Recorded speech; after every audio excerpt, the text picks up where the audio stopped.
What's up, everybody? Welcome to the Bronx Pinstripe Show. We're brought to you today by Oakley. Oakley has established themselves as the sunglasses company made for activities, but they also have eyewear made for everyday use as well. When you wear Oakley, there is more than meets the eye. Get a pair for yourself by going to Oakley.com and check out all of their amazing products. Not a good weekend, Scott, for baseball, for Yankees baseball. Lame. This is a team that we should be beating. I think the last time we were talking about this, I called them a bad Boston Red Sox team. Well, the badness, especially last night when we're looking at, some doofy botched, I don't even know. It's like typical Gleyber stuff. They have mental lapses and it absolutely cost them a game. When you're seeing this, you can't play a bad baseball team with bad baseball and expect to win. You can't go down to their level and expect to win. You can't play in the mud when the mud is a mudder and expect to win when you're used to that grass track, without any rain. Not bred for that. Here we are. Let's start there with Gleyber, because every 2.5 weeks or so, he does something like this, it seems, where he just completely takes a play off mentally. And that's a one-hop throw that second baseman, shortstop, whoever's taking the throw in from the outfield needs to catch 1,000 out of 1,000 times. After the game, McKinney said, no, I should be able to hit him in the chest. Okay, fine. Like, did it bounce? It bounced. But, like, that is by no means a hard play. It looks like he just, I don't know what he was doing. He said I was trying to catch it quick and then see if I could get the runner. But it almost looked like he wasn't looking at the ball. Like, he kind of just, like, where was the play? Where was the play that he was going to make? He said so I'll read the quote. It's on me. Billy threw the ball straight to the bag. I think I looked too fast to see the runner and just missed the ball.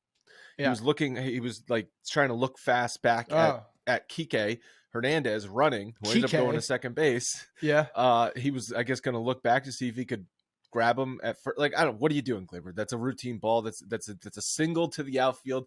Hernandez is on first base. Just catch the ball and move on to the next batter.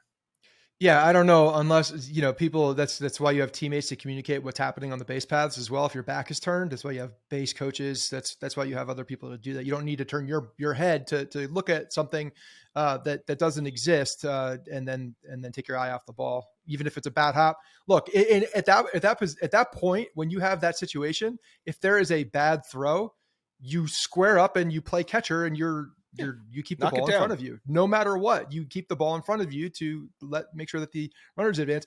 It's like it was a slow pitch softball game, balls coming in, no run. Even if the runners were on, doesn't matter because they can't advance in a game like that. Like there was no repercussion if the ball went past him at all. That's the thing. And the ball does get past him, runners advance, and then that end up being, the go ahead run. Or the tying run. Was it the tying run at the time? That was the tying run at the time, and then the next batter walked, and then the infield grounder got him in. So I was driving Harrison to school this morning, and I was listening to WFAM, and they played some sound of Boone's post-game press conference. And he said, one of the things Gleyber does really well defensively is he plays the game with ease. So you've got to strike that balance. You've got to be careful. Do you agree with that statement from Boone? No, I don't think you can ever say that about someone who was yanked from another position on the field and put into a position that mentally coddled them. This isn't so that they could play. This isn't Andrew Jones roaming center field like a gazelle, making over-the-shoulder catches like they're routine. Oh, I think of Robinson Cano immediately when I hear that stuff. Like Robinson Cano had an effortless, stride to him. He made things look very simple. People got on him because he would check down and just lob it over occasionally. But he usually made the play. He was an elite like defender. His was more like that. Gleyber, nah, not so much. I'm not putting Gleyber in that position at all. I think he does things too lackadaisical sometimes, and that's actually a bad thing for him, not a good thing. He needs to be locked in at all times, understanding this is like one of those little league teams when you're like, hey, know what you're going to do with the ball before the ball gets there, before the pitch, know where you're going to go, before the situation happens, know where you're going to go, run through that mental exercise in your brain before the ball gets to you so you can react and not think. And I think sometimes he just doesn't think, and nor does he react occasionally, and bad things happen. bad field awareness. David Cohn brought this up on a game earlier this season on a play in Toronto where Gleyber Torres tried to get a runner out at second base that he had no chance of getting him out at second base. And then it ended up being like kind of a chaotic inning for the Yankees. And Cohn saying, you need to just take that out at first base. You need to have field awareness as to if the ball's hit here, I know what I'm doing. And so you don't have to think once the ball gets to you, you just already have a plan in place. And then Boone said, right after that statement, he said, well, then we walk the next hitter, and who knows if that error doesn't happen, maybe we don't walk the next hitter. Huh? Well, okay. Why does that have to do with anything? First of all, the error was after the play happened. You know, it wasn't like the runners advanced on that error. Not the runner advanced to second base, and then King walks the next batter. So what Boone is saying, if the runner was just on first base, maybe King doesn't walk that next batter. It doesn't make sense. Just because you're saying the base is open, so he's able to. No, he's saying who knows what happens if we don't make. Yeah, I mean, error. You could say that about anything. Who knows what'll happen if he didn't make that pitch, if he didn't walk out there the way he walked out there, if he didn't skip over the line, maybe this doesn't happen. There's a number of things that you could say that to. It's not an actual answer. It's not a real thing. It's not a real thing. It's a fake, support for your player that made a bonehead move and didn't. That's not on Billy McKinney at all. Like, no. And for an outfielder, like get the ball to the position. Yes, you want to obviously make a good throw there and try to hit him in the chest, but that runner's not advancing. You just need to get it to him. So if it bounces there 15 times, I don't care. If it's got pace on it, I don't care. The fielder at that point needs to glove the ball. There's a million frustrating things from last night and then from the entire weekend. I mean, the Yankees didn't score all weekend. They scored 2 runs off Brian Bello. That's how you say it? Brian. Sure. There's an extra A in there, and it's confusing me. And then they end up coughing up the game in the 10th inning. I don't want to even call it excuse making from Boone. It's just like the sugarcoating of the situation. And who knows what he's saying behind closed doors to Gleyber Torres. Gleyber at least did say it's on me. He's owning up to it. Gleyber knows when he makes a mistake. He did make a mistake there.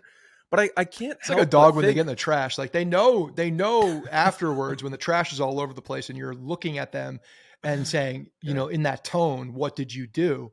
But in the moment, there's nothing going on besides, and guess what? Trash. Tomorrow they're going to get back in the trash.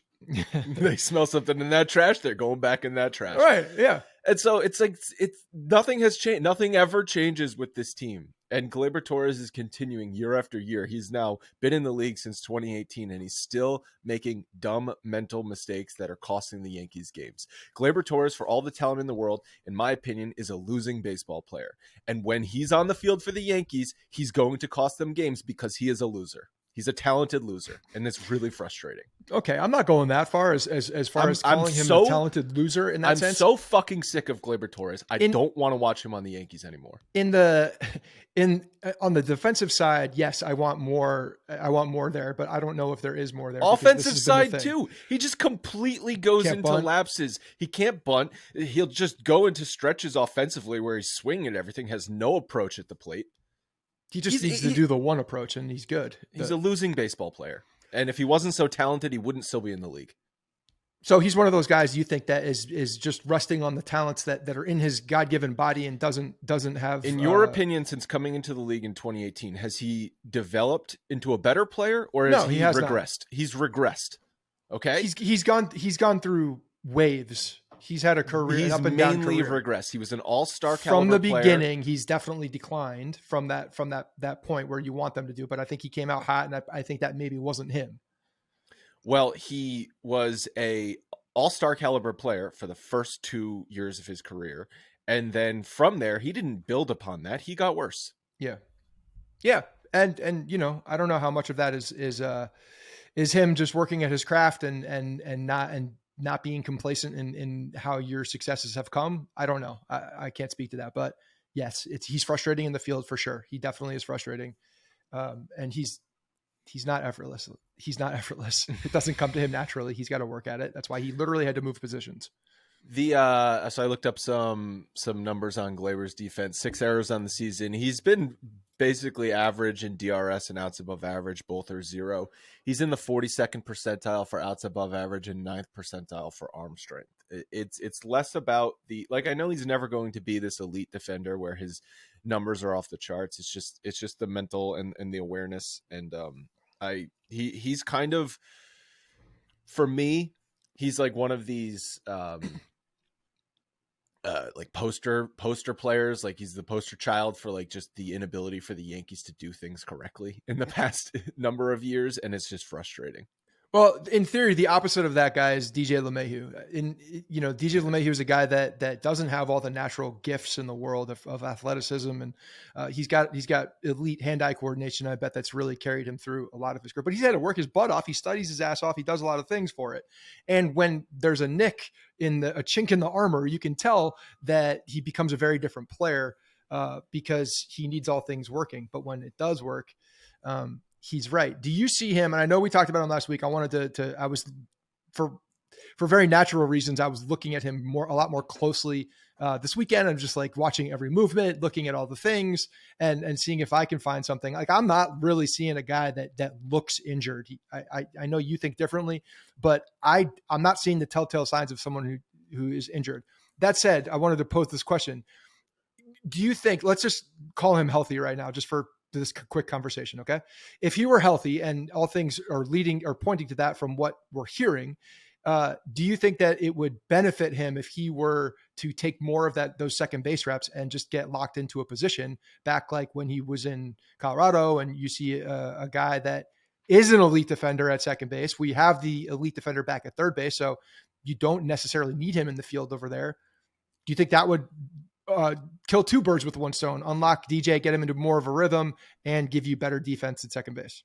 Well, unless they're trading Gleyber Torres, it's not going to happen. And I don't think DJ is the type of player that needs to play one position in order to be right at the plate. Like he doesn't strike me as that kind of guy. Like you said you were watching him all weekend, obviously on TV, and you didn't see a guy that looked unhealthy. I was at Saturday night's game. I was sitting in the Delta box area, which in my opinion is the best seat at Yankee Stadium because it's behind home plate and you can get slightly off center depending on if you're to the third base side or the first base side. I was towards the third base side, but it's not field level. It's a little bit raised. It's actually right below the broadcaster's booth.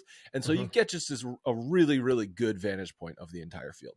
Yeah. Maybe they are good seats. They're very good seats.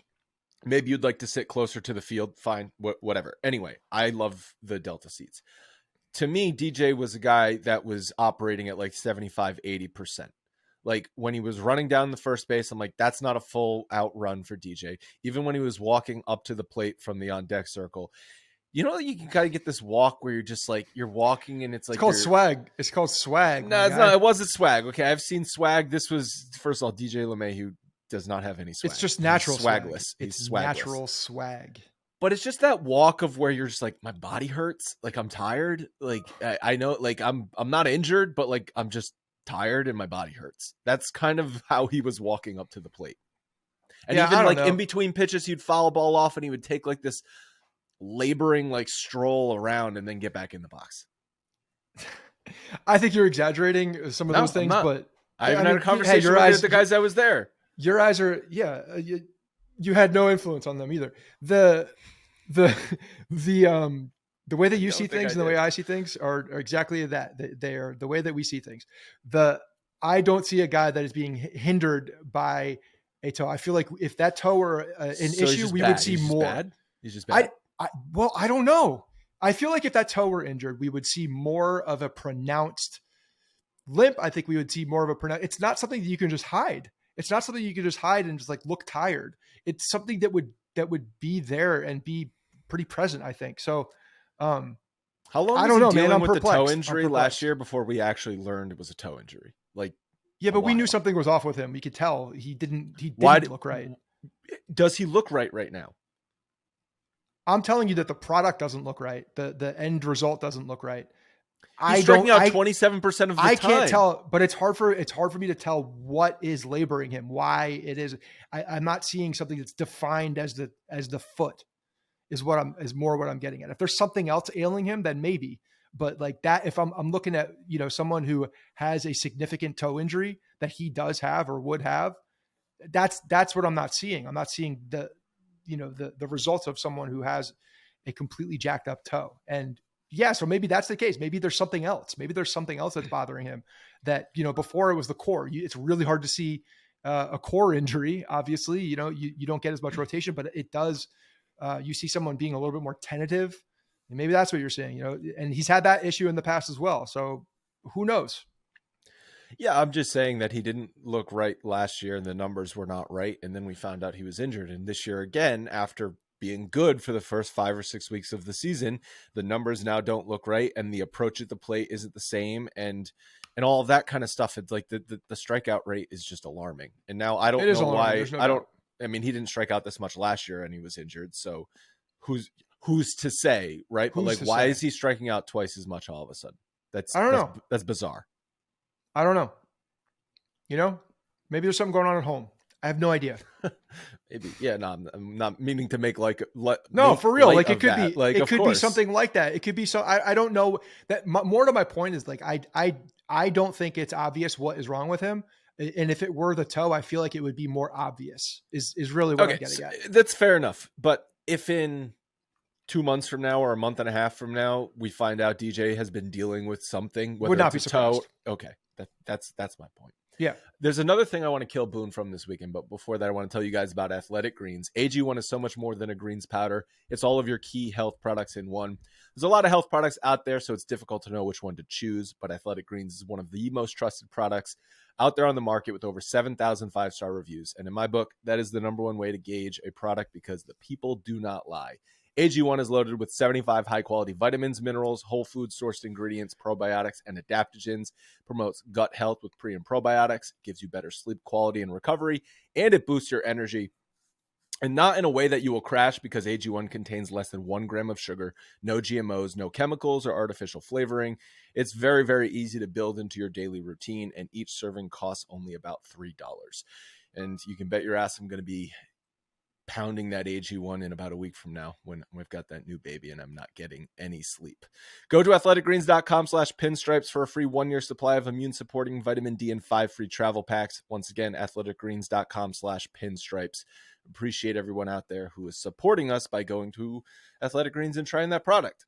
Real quick, before we transition to the next thing, the other situation, and we're talking about a guy that is in theory not healthy. Extra innings. He's the runner, the additional runner. He's not a ghost runner because he was actually there. You're running him out there. You're putting him there. That's an easy sub, is it not? Who was on the bench? There was nobody left. There was nobody left at all. It was just Higgy. Okay. Because they used IKF to defense sub, and they used Stanton and then Volpe to go in for Stanton. Man, if he's still injured though, if he's an injured guy, he's playing an awful lot if he is injured. Yeah. But I don't know that. I mean, when Donaldson came back, would have been the time to make a move with DJ. Maybe shut him down for 10 days just to get him off. If it's the toe, get him off the toe for a little while and maybe try and recover it that way. But so you got a kid named Peraza who's down in AAA too that can play a lot of those same positions. So, well, it's perplexing why he's still playing if this is the thing. Pinch running is the exact thing I wanted to talk about. So Friday night's loss, the Yankees get Oswaldo pinch runs for Billy McKinney, right? With 2 outs in the 9th inning.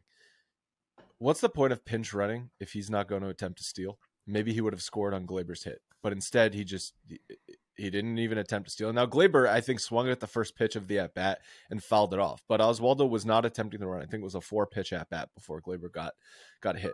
But so you're pinch running him, and there's no plan to have him steal. That doesn't make any sense to me.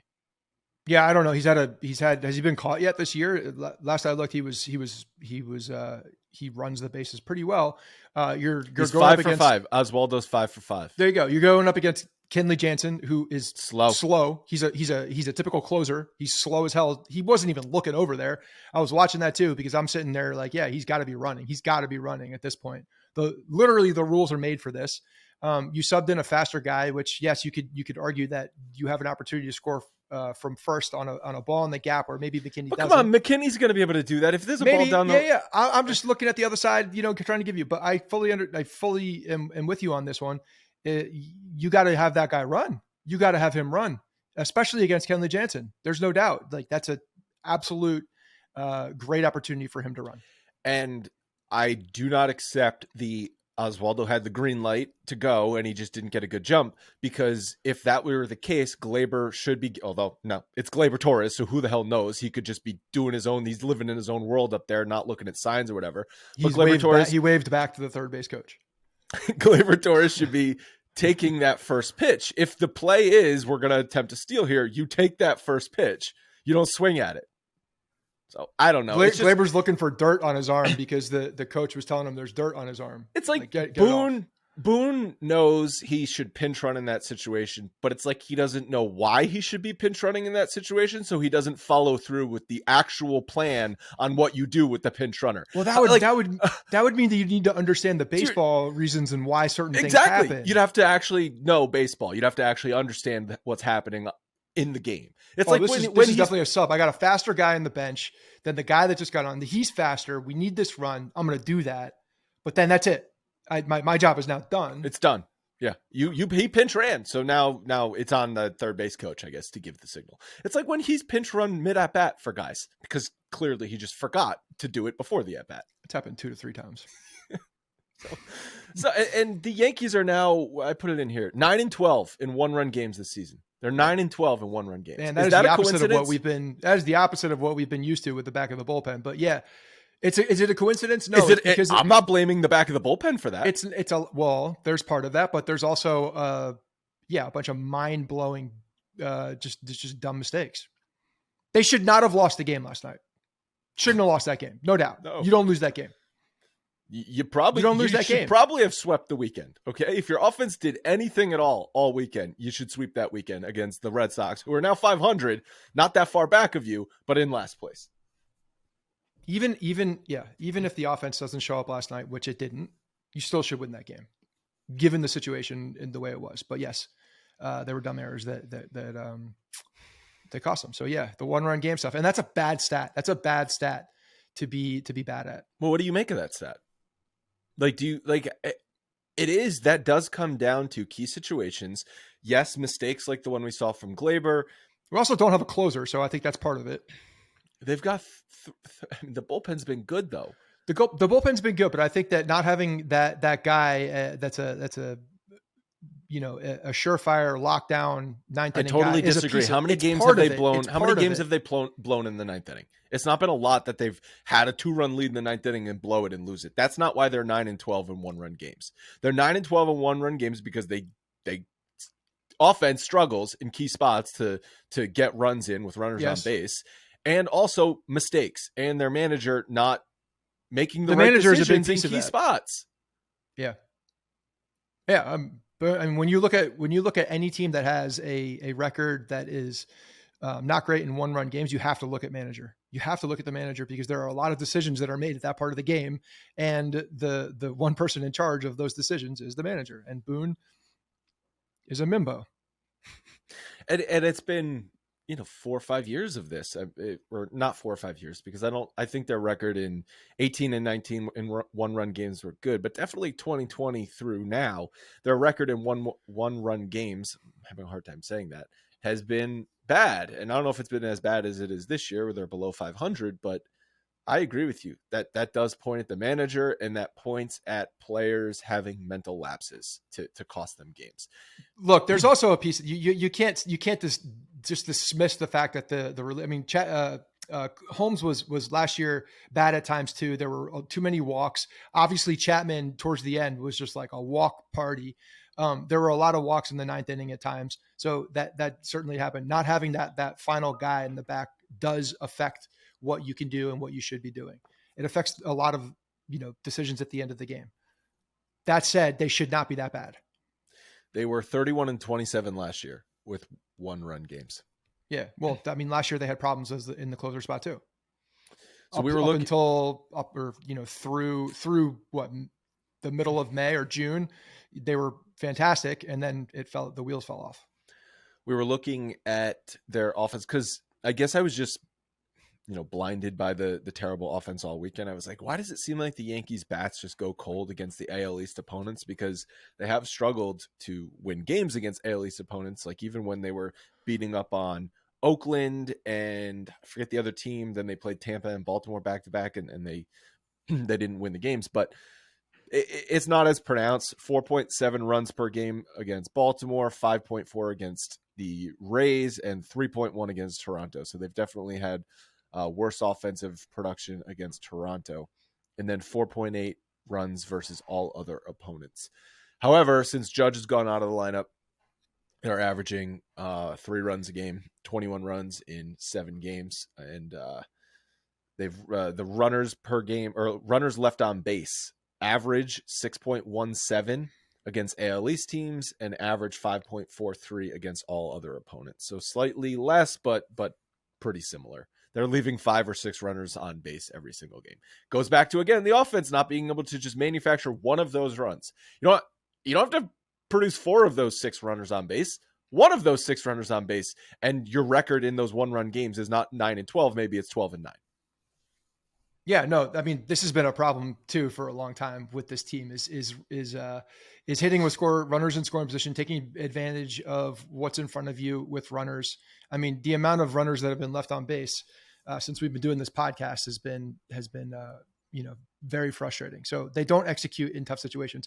You thought that we were going to fix that with a lot of some of the moves that were made as far as getting more bat to ball. You'd think that you'd be able to exploit the non-shift a little bit, but they're just not doing it. They're not doing those things.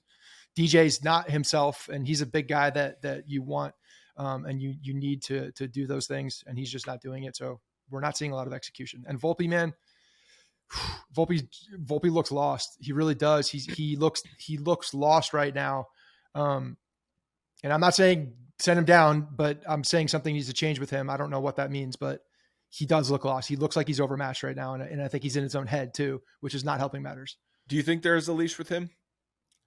I think there's a leash with everybody, but I don't think it's very clear with him. I think that they need to give him the problem is they've been giving him a pretty significant opportunity to get through this, and the production numbers are now going away too.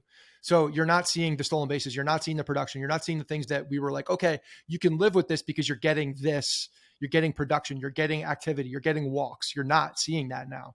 The league has definitely made their move, and he hasn't, countered it yet with something that makes him more of a productive player. So I want to look up, because I do remember we were talking about his on base percentage. Remember, it was like almost 100 points higher than his batting average. And, that's pretty impressive. It's about 80 points high right now. Okay. I mean, that's 60. Yeah. So I'm looking through his game log, and his on base percentage. I'm trying to look at when it was. I mean, it peaked in the 350s. April 26th, he had a 358 on base percentage. Okay. And then it started to dip down. So if we say 358 was the peak, and he was hitting 228 at that time, his on base percentage has gone from 358 and it's plummeted down to 260 on, through June 11th. And so he was getting on base, and he wasn't getting a ton of hits, but he was getting on base, which allowed him to steal those bases. And he was wreaking havoc on the bases, and it was exciting. And then when he did get hits, they were for extra bases and they were for production. Yeah, it's been bad. So like my it's gone away.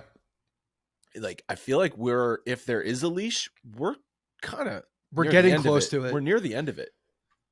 Yeah, we're getting close to it. I think we had this conversation at one point. I don't remember what I said, so maybe flip-flopping, but I wanted to say it was like halfway through the season, right around the All-Star break, like that. You got to give him that much of a leash if they're struggling. You have to let him struggle through things. That's not far away.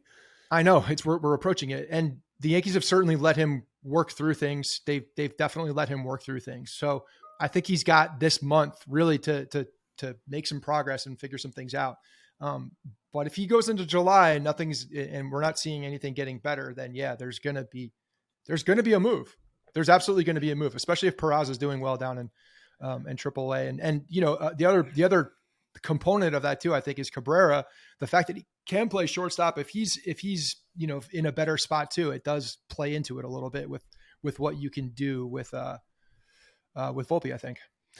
Volpe's on base percentage is now the worst among qualified batters. Oh my God. And he's been like, it's been like a tale of 3 seasons for him, because when he when he started off, we saw a lot of the batting average really wasn't there, but all the production and the walks were there. The bats were good and the walks were there. And then he went to the leadoff spot and we saw a little bit more of a spike, and we were like, oh yeah, if we see this trending in the right direction, we should see his batting average start climbing back up to 260-ish, right? I think we were having that conversation, and you're just not seeing that progress from him. And right now, and what I have noticed in the last week and a half or so from him is just a defeated look on his face. Like the body language is starting to really show on him. And I think that's at the point now where you can really tell that he's perplexed. He's overmatched a little bit. He's lost at the plate, and he's got to get it back somehow. He's got to get that juju back and feel good, because he definitely does not feel good right now. So I'm guessing they're hesitant, or they're giving him a long leash because you send a guy back down to the minors, and then when do you call him back up? Is it for the rest of the season you're back in the minors and you're going to work through your stuff, and then next year we wipe the slate clean and you can start over? You can say that. Yeah. I mean, obviously if an injury happens, no, but I'm not saying they would say one thing or the other, but I'm sure this is part of the thought process. You send him down. When do you call him back up? How long? Because also if you send him down and whoever's playing shortstop is playing well, yeah, well then you never call him back up. Yeah. And it really, if they are looking to make any kind of a move at the deadline too, this throws a very big wrench into what's available. If Volpe is not the guy right now at shortstop, and they have to, if Peraza's coming up and starts playing shortstop and playing shortstop well, now what are you doing?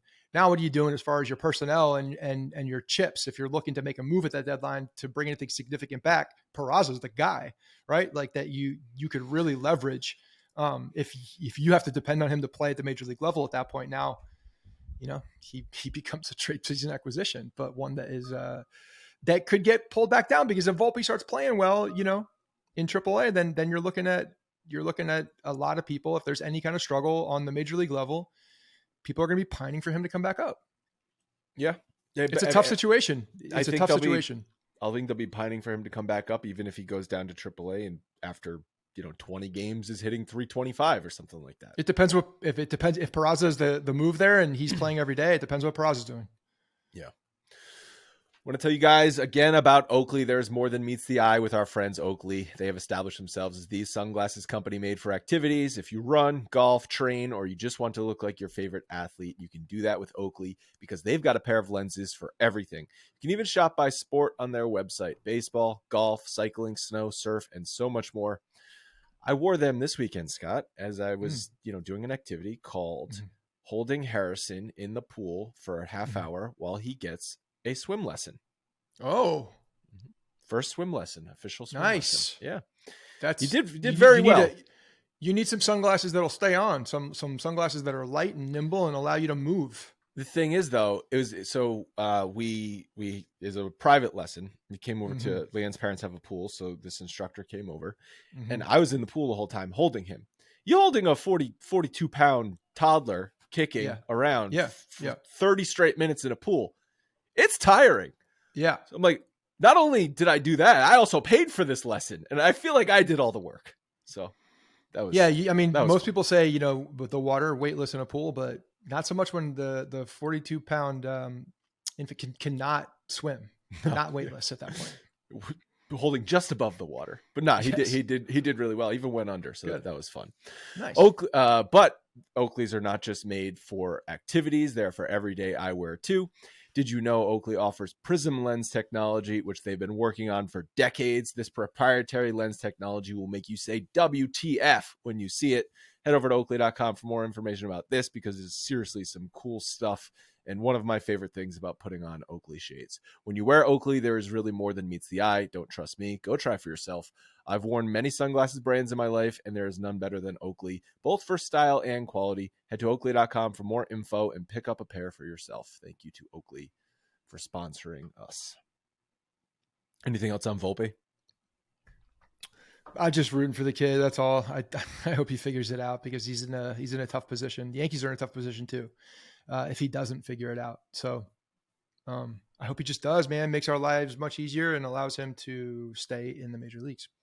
And let's also just not ignore the fact Judge is out of the lineup, and that's just a massive impact to this lineup without him hitting number 2. That's not the reason, though. That's not. It doesn't hurt. It doesn't help, certainly, but it's even before Judge left the lineup, he's really, really, really been struggling. Oh no, I'm not saying that correlates to Volpe. I'm just saying the offense in general. Yeah.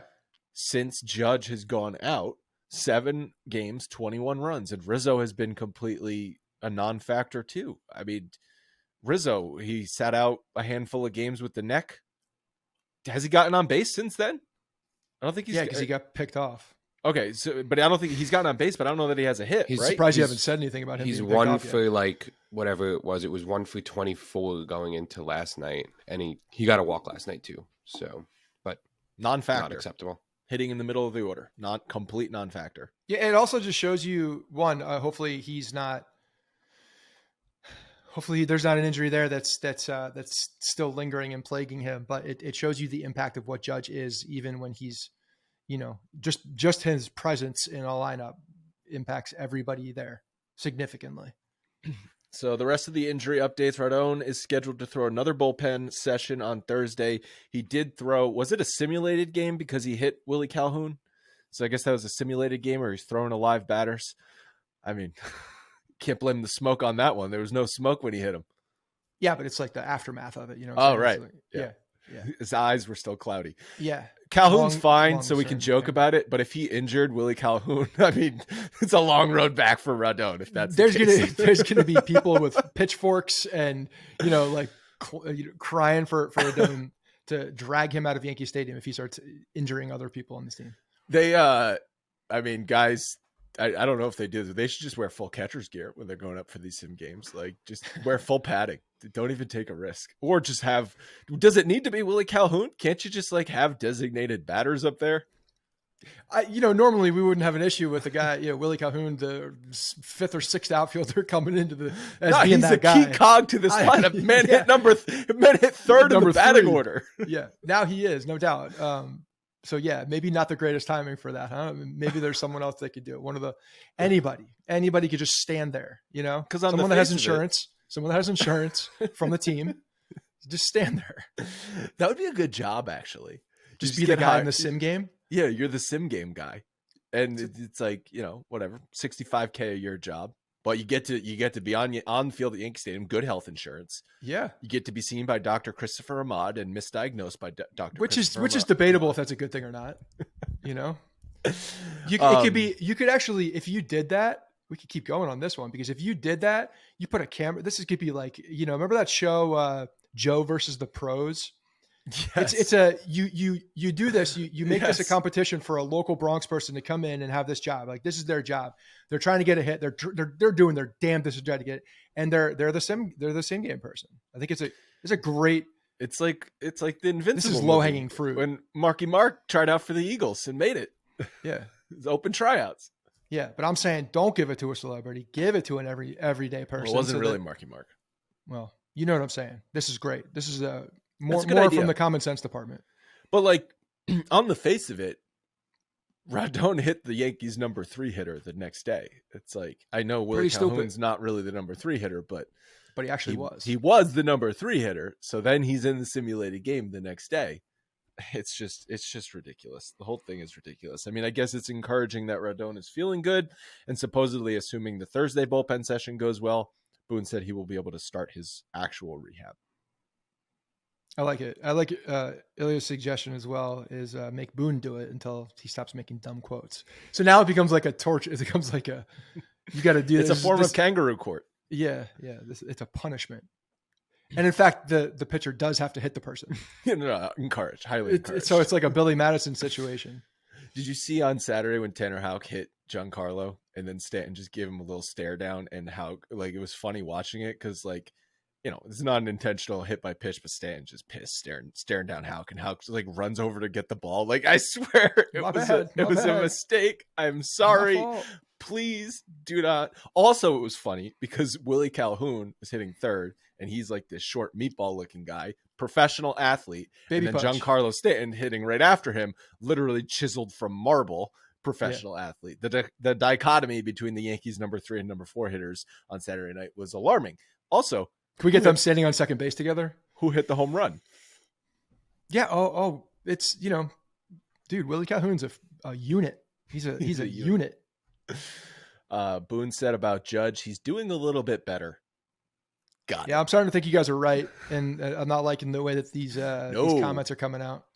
Because he was retroactive 10 days to the 4th. And we said last episode he would be eligible next weekend to come off or this coming weekend in Boston.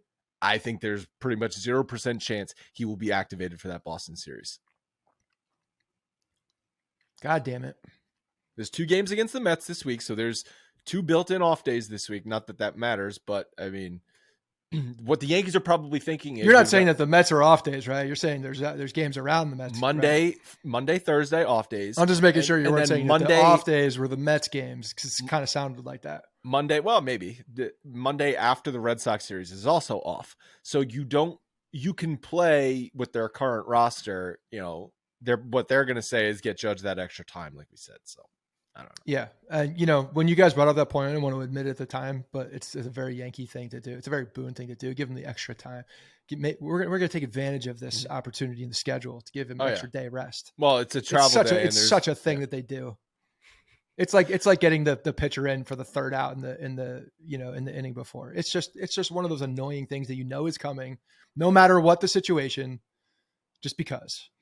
I imagine there's somebody in like the Yankees front office, like some middle management, that's job it is just to go through the schedule and just circle the days off, circle the days that are traveling, and identify the days that they can get their other guys back-to-back days off. He does like a whole PowerPoint presentation about it, right? We're going to give Judge January or June 5th and June 6th off because that's back-to-back days, and we're going to save 14% on his load management this year. Joe Girardi's not here any longer, but the binder still exists. The binder, I think, was property. I think he had to leave that behind. It's a digital binder now. It's on an iPad. Yeah, he had to leave that behind. And the nerds have now, this binder, it's got something in here. I remember back when I was tweeting, I made this stupid graphic in Microsoft Paint of Joe Girardi's binder, and I literally just took a blue binder and white paint and did like a Yankees thing, and then like wrote Joe G on it, and It was on it's been on my camera roll since like 2015. You're getting reminders of when you did it. Yeah, because the iPhone now says like like reminders. Hey, remember when you made this really shitty version of Joe's binder in MS Paint next to a picture of Harrison? It's like memories. Great, thanks. Bader is getting close to game action too. And he did not rule out for the upcoming Subway Series. Really? Okay, we'll see. All right, got some updated playoff odds from Fangraphs that I was a little confused by. I love playoff odds. I know, that's why we're talking about them. So to make the playoffs, the Yankees are at 69%. Nice. The Blue Jays are at 63%, and the Orioles are at 54%. Last time I checked, Baltimore is in the first place wild card by 4.5 games over the Yankees, and ahead of them in the standings. And have they beat them so far in the season series? I think they might be tied. But I don't know. Could you say that the Orioles are eventually going to come back down to earth? Maybe, but it's now into June. I feel like they're a legit team at this point. I don't understand how their playoff odds are a good bit lower than both the Blue Jays and the Yankees. It's not just the first half of this year too. It's the second half of last year. If you look back at the way that the Orioles were playing baseball, they've put together some a good amount of months. They've put some tape down here of a young team that knows how to play baseball, and now are anchored by a world-class catcher that's young in his career. So yeah, no, I don't think they're going anywhere. I think this team is absolutely going nowhere. I think they're very, very hungry and they're very talented. And I think that this is one of those deals where, as prognosticators, I struggle with this word. It's hard to dismiss the Orioles as the Orioles, I think, and not put the Yankees and the Blue Jays, because of the roster and talent that are known quantities, ahead of them, even if it makes sense based on how they're playing right now. And that's a lot of why I don't really take too much. I don't really look at these odds as much, because I think that there's a lot of historical, information in people's heads for when they're making these odds. So you brought up strength of schedule. Yankees strength of schedule is 497. The Blue Jays is 496. Baltimore's is 514. So that could also be a factor here. The Orioles have to play. I believe that means strength of schedule from today's date on, not what they've played so far, because that wouldn't make sense to playoff odds. Right. So playoff odds, the Orioles have to play slightly better opponents a little bit above 500, where the Yankees and Blue Jays, what's on their schedule for the rest of the year is slightly below. Yeah, they also have to make up a significant amount of games too, in the way that they're trying to catch. What are they, four games ahead of us right now? Mm-hmm. So yeah, strength of schedule plus the 4 games. I don't know. What does it all mean? The Orioles are good. That's basically what I'm looking at. I think their playoff odds are too low. That's what I'm saying here. Yeah, I think whatever they should nerd be made these flipped, don't Baltimore's. They don't give the credit to the Baltimore Orioles where they are. And you know, that may sound crazy coming out of some mouths here, but they're good. They're a good young team. And you cannot count that. A good young team is dangerous, very dangerous to me. I would much rather not play a good young team than a veteran team that has some talent. Like, that team is scary because they don't know any better. They're basically saying it's a coin flip for them to make the playoffs, slightly better than a coin flip. And I just think that's too low. All right, this week we've got Yankees versus Mets. I wish it was on a weekend because I feel like the Subway Series belongs on a weekend, so more people can go. I did go to that Subway Series game last year. It was on a weekday. I stayed for the whole game, by the way, on Saturday. Oh, good. I was meant to ask you that. Then sat in traffic. I didn't get home until like 11:45 at night. It is driving to Yankee Stadium is stupid. No one should. I don't know why you do it.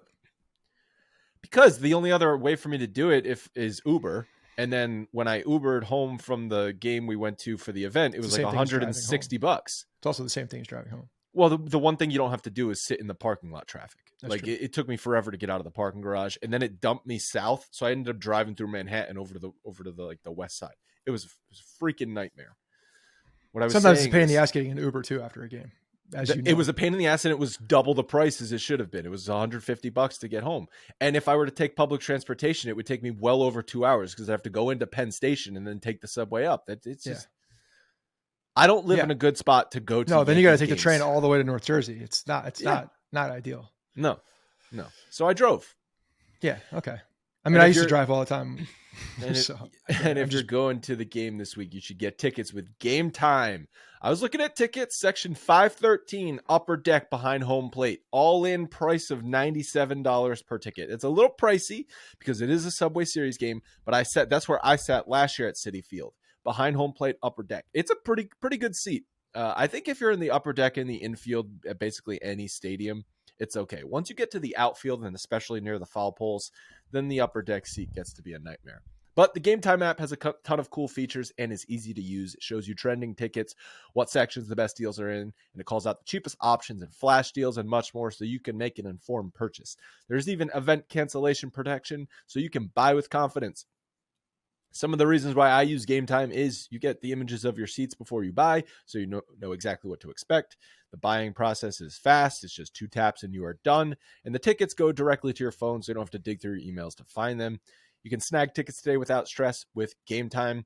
To get our deal, go to download the Game Time app, create an account, and use code Bronx for $20 off your first purchase. Again, download the app, create an account, use code Bronx for $20 off your first purchase. Download Game Time today. Last minute tickets, lowest price, guaranteed.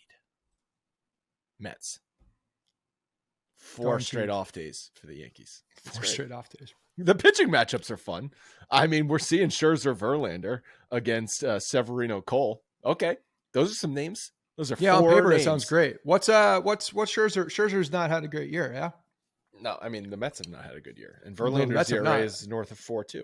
I know he was injured earlier, but yeah. Yeah, these are two 40-year-old guys. Scherzer's been struggling since he got ejected for sticky stuff. Interesting. So, there'll be some stories swapped about that. Yeah, it's. Let me tell you, the umps are going to be on high alert this week. This week. Well, the most consistent pitcher being the Yankees, the guy we didn't even really talk about, is Domingo Germán was good. Domingo Germán good again. The guy's going out there throwing 6+ innings seemingly every single time now. Since he's returned from the suspension, he's been very good. I mean, shit. Before the suspension, he was good too, because that's why he got suspended. Maybe, but. What's going on now? Yeah, I don't know. He's just, it was the different umpire crew that has a different level of tolerance for the amount of rosin that you use. I don't know. That's kind of what it feels like. Still using rosin to get the grip on the ball. And that's what Scherzer that's what Scherzer made the news because it was rosin. It was rosin only, is what he says. Rosin only and sweat. So yeah, high alert for these guys, but we'll see. They're going to be fun matchups, and obviously there's more juice because of the Yankees Mets crosstown battle. But yeah, the Mets are not playing well. They don't, and they have a ton of talent on that team. I think the Yankees hit Scherzer last year when he pitched against them. I think they actually hit well against him, but with the way the Yankees offense has been, without Judge in the lineup, you see Verlander and Scherzer on the schedule. You're like, oh God, like how could it get worse than getting shut down by the 3 no-name Red Sox pitchers? You've got 2 Hall of Fame pitchers coming at you. Yeah, and one of them, one of the guys that shut you down was part of the Yankees system too for a while, drafted by the Yankees. It's not a good matchup. It's not a good matchup for the Yankees and the lack of offense that they have right now. So maybe it's one of those situations where you see who's over there and it helps you level up your game. I don't know, but that's what I'll be looking for. I guess the Yankees scored 4 runs in 6 2/3 off of Scherzer, but again, against Max Scherzer, to me, that's good. All right. I think that's going to wrap it up. Anything else you want to talk about? Oh, I have a question for you. In our last 2 minutes, this is a conversation I was having with the guys I went to the game with. The idea of quality start came up. Yeah. And how it's bullshit. Like 6 innings, 3 runs, 4.5 ERA should not be quality. Right. It should be, what do you think it should be? And what would you rather have your starting pitcher do? 6 innings, 2 runs, or 7 innings, 3 runs? Would I rather my 6 innings, 2 runs, 7? So those are 2 questions, right? Yeah. 7 innings, 3 runs. I would rather my pitcher throw in the day of specialty 6 and 2, because I think that the next 3 are you can bring in guys that you could mix and match, but in theory you have more designated and targeted guys that can shut down an inning in today's baseball than in the past. I think in the past I would have said 7 and 3, but 6 and 2 I think is the answer, because if you have a good bullpen. So we ultimately, and we do need to change the quality start stat. You're right. It should be 6 and 2. There's no way it should be 6 and 3. That's not cool. Also because 6 innings is now considered like a long start. Yeah. My only argument for 7 and 3 not being the quality start, but being what I would rather have, is because you could actually make an argument that is more valuable to your pitching staff. The extra inning, because you're saving a guy, it's an extra run. Yeah, because your rotation is likely filled with 5 and 6 inning guys at best. So to have a guy that gets you 7 innings to get 1 fewer guy into that game could potentially, you could argue, is more valuable. Now, obviously there's game situations here, but a lot of times if you're sending a guy back out there for the 7th inning, you probably have a decent sized lead. And so the 3rd run might not matter. Yeah, I mean, you're adding, if you break it down, it's 1 run, 1 inning, 1 run. That's a 9 ERA that you're adding to it. Yeah. So if you had a reliever come in and they had a 9 ERA every single time they came in, that was their deal, then they would be a very bad reliever. I'm just saying you kind of need a guy that can go a little deeper. So it's for value on a staff, like there is value. Anyway, we've got to wrap it up. I've got to go to a meeting. 6 and 2. I think they should change it. They should change it. The bookkeepers of today should change it. All right. We'll talk to you guys in a couple days.